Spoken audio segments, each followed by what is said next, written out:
It seems like we the people just fell out of the sky for us, and that was my seed to plant that I can grow and empower these kids. I think we can do as well as or better than them. We're just as smart as they are, and we can learn the same stuff they're learning and discuss it in depth. I think we can do as well as them. We have a lot more to learn, but I think we can do just as well as them.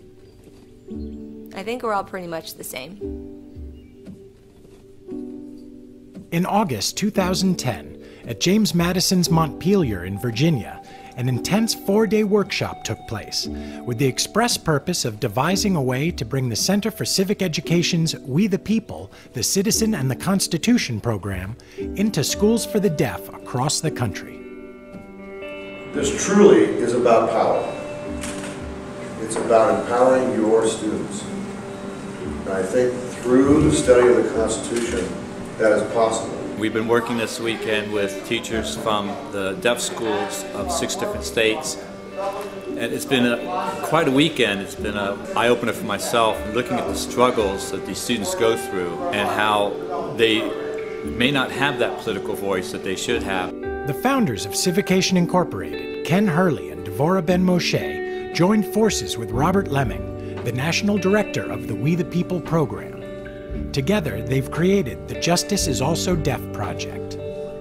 Civication is a nonprofit organization that Devorah Ben-Moshe and myself, Ken Hurley, have started about 2 years ago with the mission to bring people together to learn, discuss, and debate the Constitution of the United States of America, to understand what it means to be an American, what it means to have civic learning and to have civil responsibility. This summer when I was asked to go to the program, it was the last minute for me. I was a fill-in for somebody else, and I honest to God didn't know a clue what this program even was. By the time I was done, I was on fire. This is the type of stuff we have to have for our kids. They have to be empowered and to be the next leaders in the deaf community. The goal was not only to initiate the We the People program in schools for the deaf, but also to come up with a way to preserve and even enhance the program's signature event, the simulated congressional hearing.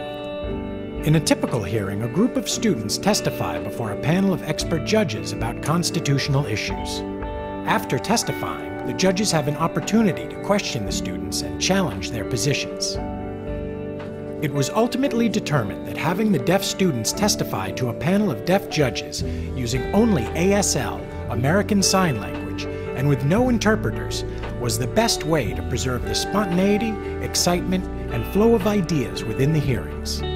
With one session, we had it done only in ASL with no interpreters, which was an absolutely wonderful experience.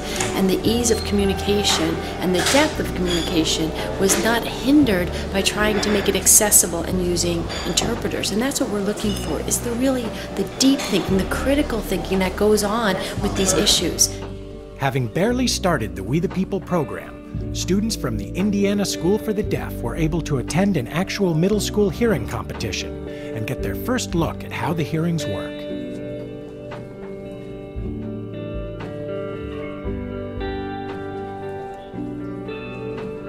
Mr. Borkowski explained everything to us, but it didn't make any sense until we came here to see what it looks like. So now we can be better prepared for when we go to DC, which I'm really excited for. Some of the things were really fascinating. I want to hurry up and learn more about it so I can be ready for our competition.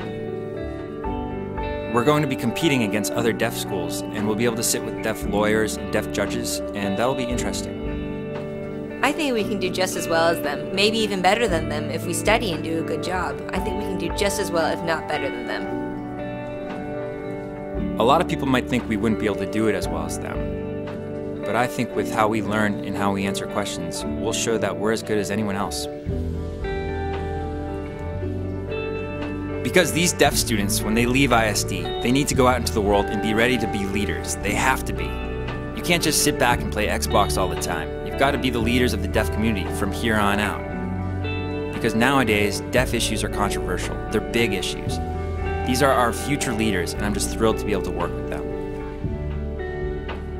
As 2011 begins, students in schools for the deaf across the country prepare for their own simulated congressional hearings as they continue to learn about the Constitution and their rights and obligations as citizens.